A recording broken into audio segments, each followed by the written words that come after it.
GPS on my phone. So I guess I'm going to pick a direction and walk in it. Let's go this way. Cool. Okay, we're marching. We're marching in the direction of the game. Any game, really. In the distance, could it be? A big burned out neon sign hangs over a tiny dive bar. Jim and Kim's, huh? All right, it'll do. The bar is small and dimly lit. Crack of pool ball sounds in the background as patrons laugh and joke. A sting of multicolored Christmas lights hover above the bartender. I can't tell if he's Jim or Kim. I pull up a seat to the bar. What'll it be? One beer, please. Sure thing, boss. Bartender slides me an ice cold beer and I take a sip and I enjoy the refreshing taste. Say, are you Jim or Kim? I'm Neil. Oh. I awkwardly turn my attention to the game, which is playing on one of the TVs on the wall. As luck would have it, my team of preference is not only playing, but is currently in the lead, which is a good thing.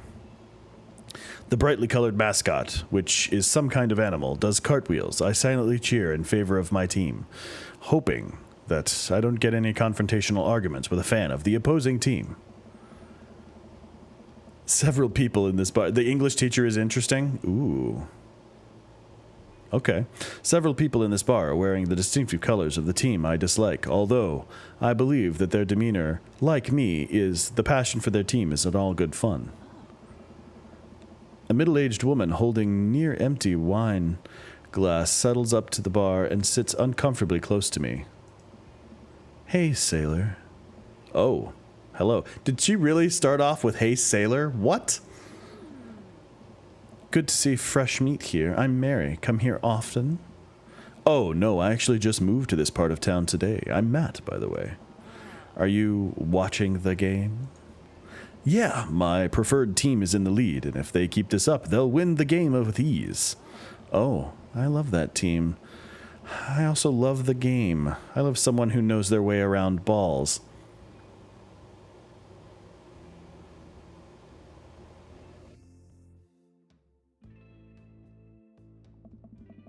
I'm getting the impression that she's a little drunk. Buy a gal a drink?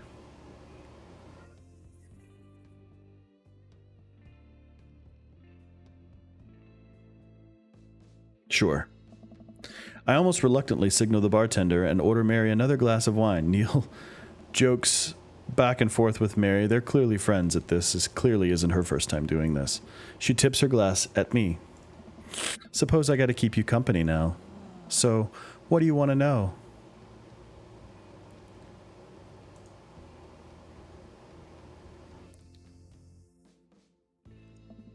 You came to the right broad. I'm an observer. I watch people. I see everything, know everyone. Nothing gets past me. So what? I thought you were gonna... I forgot what we were talking about. About the gossip. You said nothing gets past you? Oh, right. I'm a steel trap, confidential to a fault. So what else can you tell me about this part of town? It's quiet, that's for sure.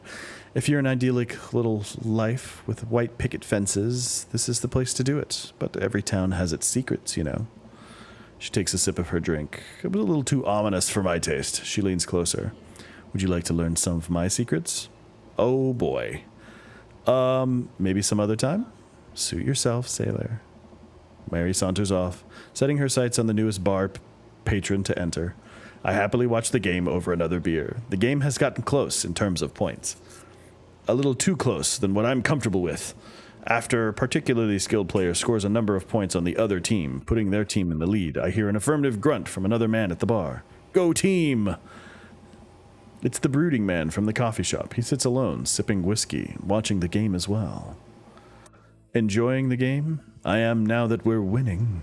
Oh, we must be rooting for different teams. In my opinion, my team is far superior. I have to disagree with that. Based on our win-loss record, I'd say that my team is superior. That's where you're wrong, since, as it stands right now, my team is beating yours. The conversation ends there, and we both go back silent to rooting for our respective teams. The game is close, with both sides playing their hardest to win. But in the end, my team prevails. Quiet cheers ripple through the bar. You can tell the entire sports section was written by Aaron. I raise a respectful glass at the man drinking whiskey. He raises his in response. An unspoken truce is formed between us based on mutual love for the game. He motions to the bartender, who pours 2 glasses of whiskey. The man slides one over to me. The name's Robert. Thanks, I'm Matt. You must be new here. Mary already hit on you? Yeah. Robert chuckles. She's a peach. Well, you picked the best bar in town. As slimy as it is, you'll never find a better spot than Jim and Kim's. Is there actually a Jim or Kim that runs this place? No, that'd be Neil. Neil waves from across the bar. Good guy, Neil. Not enough Neils in this world. Oh, okay. You a whiskey fella or a beer fella? Beer, but I'll drink most things. You like shots?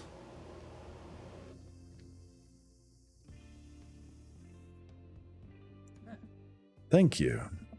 Robert nods to Neil, who serves 2 shots of whiskey. He hands one to me. Here's to your health. We take the shots, the whiskey burns to one down, but I try my hardest to look tough. Wait, this is what making friends is. Okay, Matt, this guy's out of my league. But I think if I play my cards right, we'll be pals in no time.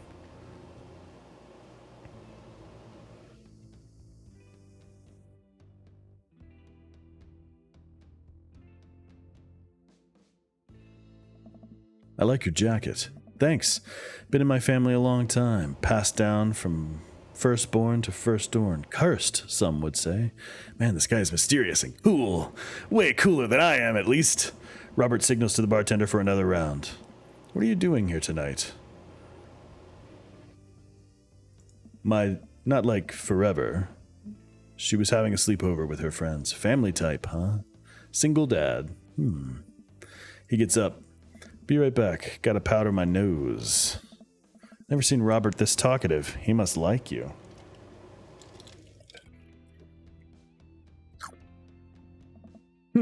I guess so. I gotta admit that Robert has gruff charm to him. If a man like that thinks I'm cool, then I really must be. Robert comes back from the bathroom, grabs his leather jacket. I'm gonna go home. You heading my way? Robert and I leave the bar and find ourselves walking in the same direction. I live in this cul-de-sac down the way. Does everyone live there? Me too. We just finished unpacking today. Great place to be. Good neighbors. Well, some of them. Who's that? We get to Robert's house, which is just a few houses away from mine, and we stop, and he turns to me. I don't kiss and tell, Matt. So, we doing this or what? What? You know. Do you want to come inside or not? A wave of realization rushes over me, and I blush.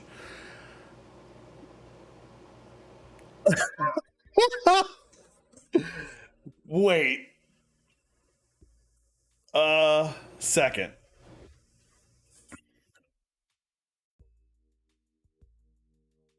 Do it. All right, chat. All right, wait a sec. Mika, really? Do it? Should I just go ahead with it? Are we doing it this early? This early? A hilarious minigame. All right. Well, I don't see why not. That sounded smoother in my head. Let's do it. I follow him up to his door. He fumbles with his keys for a second, unlocks the door, leading me inside. The moment the door closes behind us, he pushes me up against the walls and kisses me, grabbing my hips. Come on. Robert takes my hand and leads me up the stairs into what I assume is his bedroom, but it's so dark I can't see anything but Robert's intense expression. He kisses me again, and I can hear him shucking off his jacket. I clumsily take off mine, too. His hands roam down my chest, and suddenly he's tugging at my belt. I don't normally do this. Do you want to stop? No. Good. Robert continues to unbuckle my belt and guides me to the bed. Let's have some fun. Sunlight streams in between the slats of the blinds. My head is pounding. I really overdid it last night. Wait a minute. This isn't my old house. Or my new house. Oh, right. I look around for Robert, but find myself alone. Hello. There's a clatter from the bathroom and the door opens. Robert, fully dressed, grabs his keys. That was fun. Yeah, it was. You should go. That's certainly not what I was expecting. Talk to you later? Sure. Your clothes are over there. I hastily get dressed and show myself out. The sun is unbearably bright. I need to lie down. I start making my way back home when suddenly remember Amanda. I unlocked Bad Dad. I rush back home and throw the door open. Something smells delicious. Amanda? Amanda runs out of the kitchen, looks slightly disappointed. Oh man, I was kind of hoping you'd gotten kidnapped and I was going to have to come rescue you. No, I made a friend at the bar last night and ended up sleeping over at his place. Where are the Emmas? They left a little while ago. Oh, you guys have fun? Yeah, watched some movies, ate snacks, stole a car, you know, the usual sleepover stuff. You teens and your larceny. So, this breakfast that's cooking, what's that all about? Well, there's hash browns and eggs.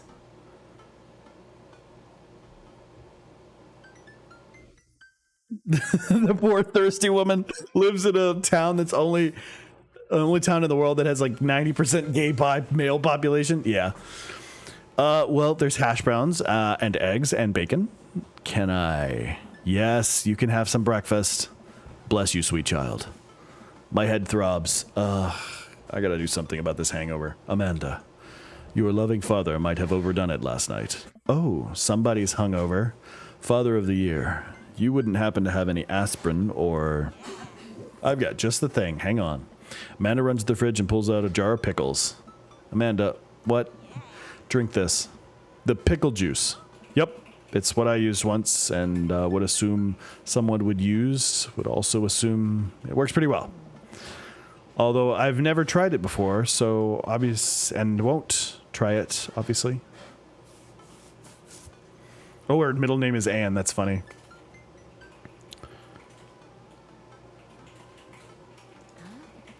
You did? Right.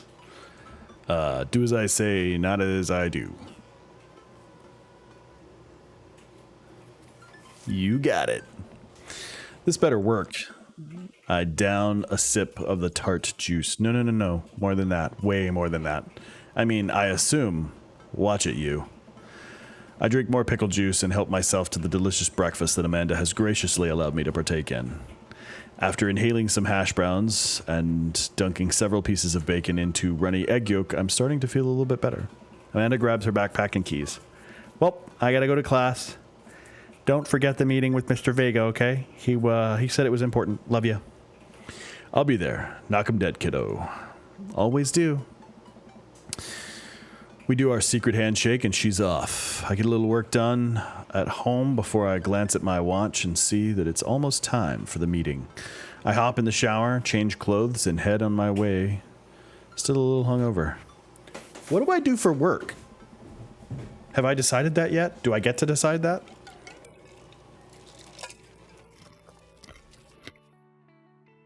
Is it something fucking cool like freelance writer or something?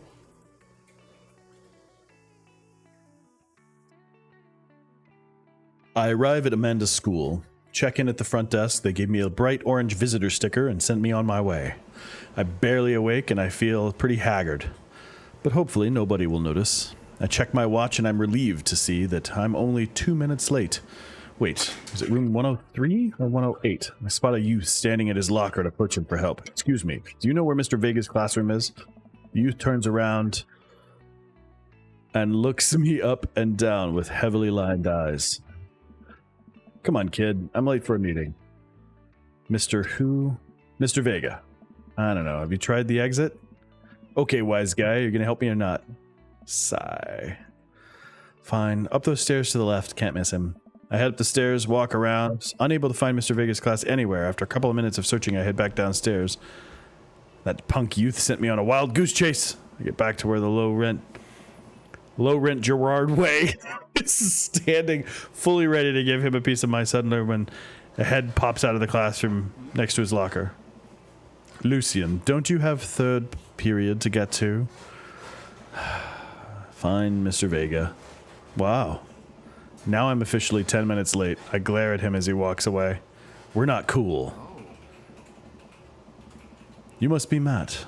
This period's almost over. Would you mind waiting in the back? Youths!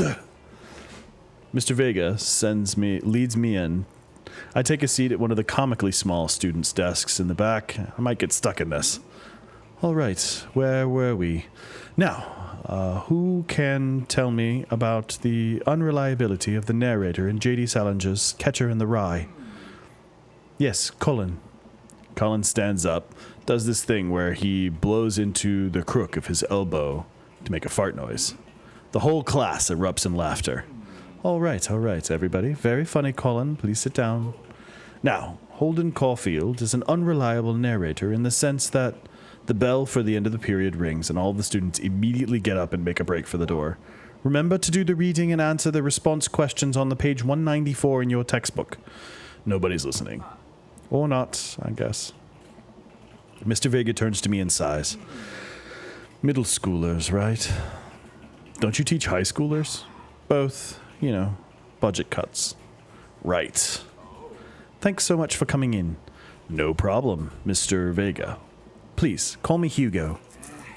Normally don't do these impromptu parent-teacher meetings, but as I'm sure you know, Amanda's a very bright student. I'm concerned about her recent behavior. What's going on? Amanda has never been the most engaged student, but I know she cares recently. Recently, though, she's been falling behind. She's not completing assignments and has been doing rather poorly on tests. I'd normally chalk this up to senioritis, but this is strange. I thought Amanda always shared everything with me. It hadn't even crossed my mind that something might be wrong. I just wanted to ask, is everything okay at home?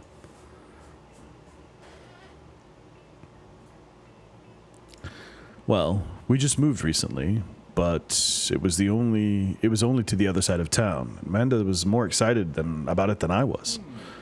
See if you can talk to her about it. I know she values you a great deal, and I would appreciate your guidance.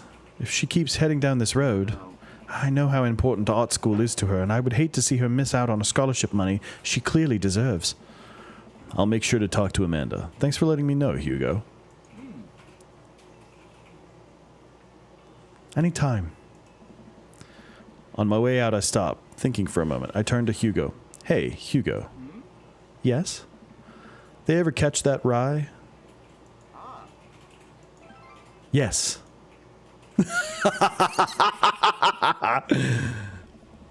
I leave the classroom and make my way out of the school. I'm a little bit shocked that Amanda was able to hide this so well from me. She's always been such a force for positivity in my life, especially after we lost her father.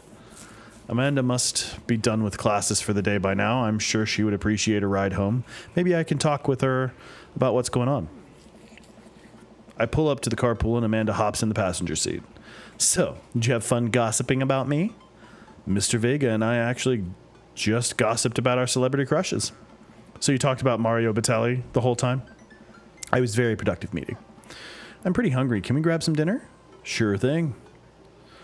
Let's go to the mall food court. Does that sound good to you? Yeah, sure. Why the mall? Geez, can't a dad take his daughter to the mall? Will you buy me things? I will buy you a thing, singular. Sounds like a deal to me. We drive in silence for a short while. Amanda plays a game on her phone. I should say something. Sometimes when a kid gets older, they find that they have to keep things hidden from their parents. And that's okay, because sometimes that's what kids do. And that's okay, but also sometimes it's good to have the parent's perspective, because, maybe the parent has also dealt with similar situations, and maybe they're a little cooler than you give them credit for. Anyway, what I'm trying to say is that it's good to share. Love you. Have you been reading my tweets? You have a Twitter? What? Never mind.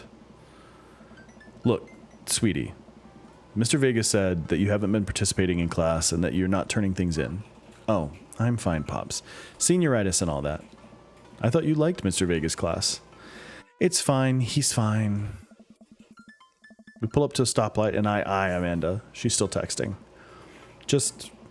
I want you to know you can talk to me about anything. Uh-huh. I can tell that whatever it is, she doesn't want me knowing about it. That's frustrating. I hear Emma R's going to that fancy art school in California. That's exciting. Yep. Are you bummed that you guys can't go to the same school? Yep. Amanda keeps testing. She stifles a laugh. What's so funny? Oh, it's I don't think you'd get it. Okay. Who are you texting? Noah. Who's Noah? My friend. Does he go to your school? Yep.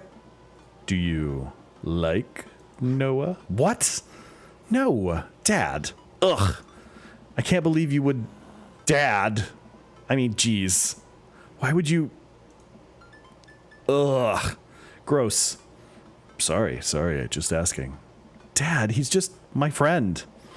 Guys and girls can be friends. He's my friend. Okay. Jeez. This is going well. Well, good talk. Love you, kiddo. She leans forward and turns up the radio. I guess the conversation is over. To the mall! We arrive at the mall, a big indoor shopping center with a couple of different floors. It's kind of dead, but that doesn't stop mall security guard from yelling at a group of loitering teens. Youths! Let's eat something disgusting for dinner. Ha! Yeah. Language, Missy. Heck yeah? Better.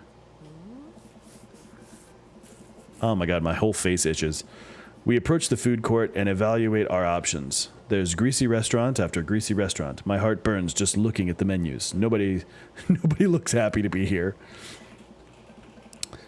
What are you in the mood for? Bread dipped in sugar, bread dipped in cheese, bread with cheese on it? Or do you just want me to inject some fat directly into your bloodstream? I think the bread with cheese on it, please. I extend my hand to her. Would you do the honor of sharing some nachos? She takes my hand with a grin. It would make me the happiest, cheeriest, cheesiest girl alive. We order a giant pile of chips and unnaturally orange cheese with very unenthusiastic, possibly stoned teenager. We take a seat at a rickety table and dig in. These are bad. These are very bad. But also strangely delicious. We have to eat through the pain. We enjoy the fluorescent cheesy goodness together until we're out of nachos. So, something's been bothering me for a while. Can you explain memes to me? Which meme? All memes. Amanda sighs deeply and places her head in her hands. Dad, it's complicated. See, memes are just inside jokes shared by a bunch of people that get less funny the more that people do it. The problem is that by the time the meme gets to you, Dad, all of us youths have already done the joke to death. And what's worse than that is that movies and TVs and video games will try to jump in on the meme train, but just based on how long it takes to make them, the meme will be long dead by the time it comes out. So it just dates it and it isn't funny. Oh shit, what up? Dad, please. Anyway, changing the subject. Where to now? Want to go to the goth store? What? You know, the one that's all black and tries to establish itself as anti-establishment despite being exact representation of the establishment. I don't know what store you're talking about. You know, the one where you can buy chain wallets and it's basically an assault on what people fought for so hard in the punk and hardcore movements in the 70s and 80s. Dude, you gotta be more specific. The one you threw up in that one time? Oh, that one. Dear God. They fucking are shitting on Hot Topic. That's awesome. Amanda runs into the store with me trailing behind her. She makes a beeline for the back. There it is. You can still see the outline, kinda. I'm so proud. Speech! Amanda. Speech! All right, I'll do it if you stop chanting. Amanda stops immediately. I clear my throat. Thank you all for joining us here today to commemorate an historic moment that would forever shape history. On a day very much like today, some 5 years ago, our very own Amanda Ann Duggar had too much blue raspberry slushy and an outing at To the Mall. After begging her father to take her to Dead Goth and Beyond,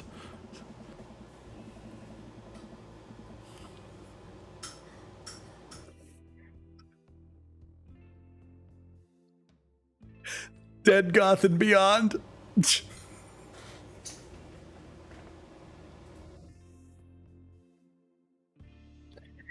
To buy rainbow suspenders.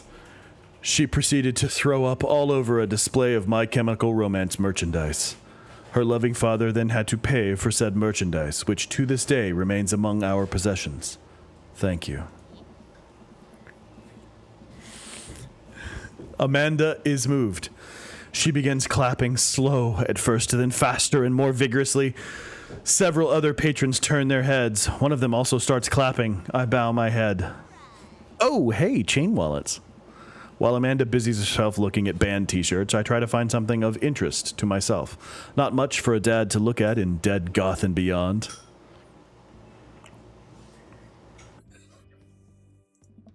Suddenly, stricken by existential fear, if there's only one number one dad, then why are there so many mugs here that say that? The whole time, I thought I was the only one. If I'm not number one, where do I place on the global dad ranking charts? I have work to do. Look, this is very important to me.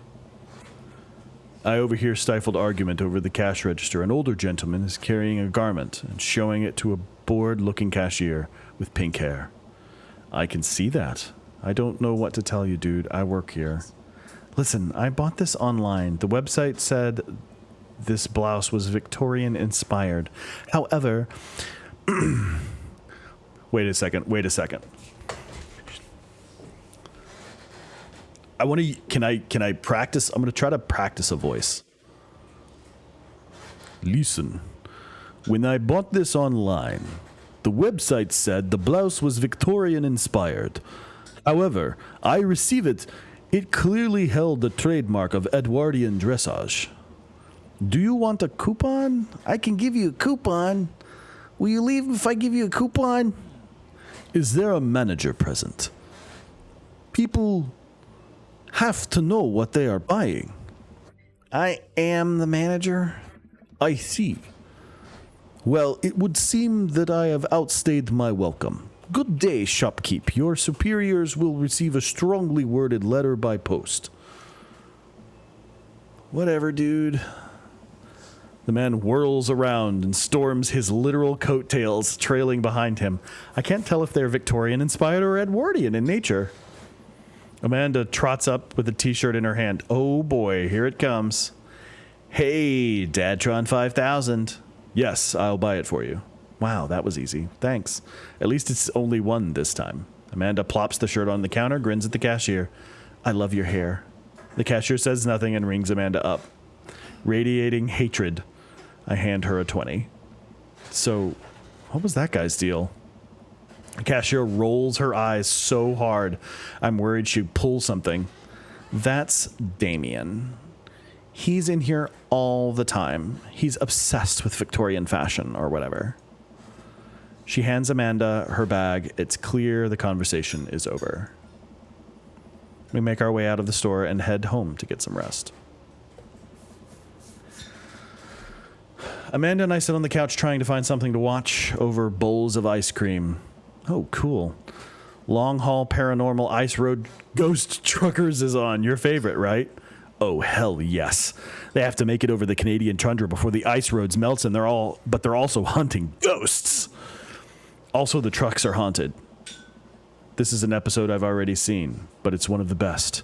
Callum and Flint Dogbone, the twin brothers.